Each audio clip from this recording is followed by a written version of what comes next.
Ousmane Sonko nee na mi ngi leen di sant gu am tàmbali te amul njeexital Ousmane Sonko nee na amul benn déception si askanu Sénégal mi ngi leen di sant baax a baax Ousmane Sonko mi ngi sant askanu Sénégal nee na askanu Sénégal moom mënu leen fay te kaso ba du fa jooy du fa onk du ne wuy sama ndey parce que yàlla suñu borom nit lu mu attal rek la koy teg mais am na de benn prisonnier bu ma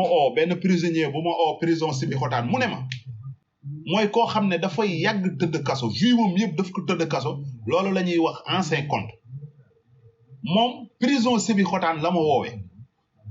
mu ne ma grand Yves ma ne ko Yves la ma nit ñi di woowee mooy sama surnom Ibrahima Sall Yves ba may jàng Maurice Gueye la ma ko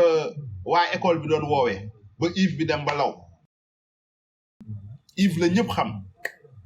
mu ne ma yàgg naa tëdd kaso gis naa xeetu prisonnier bu nekk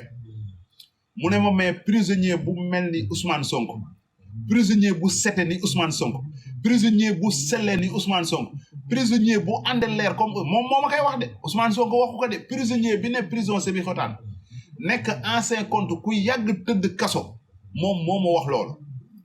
mu ne ma gis naa grand mu ne ma gis naa nit ku yéeme te nañu dem ba si kanam barke alxuraanul karimul kitaabi nit yenn yi pour nga gëm ko foog nga am iman foog sa ngëm yàlla wér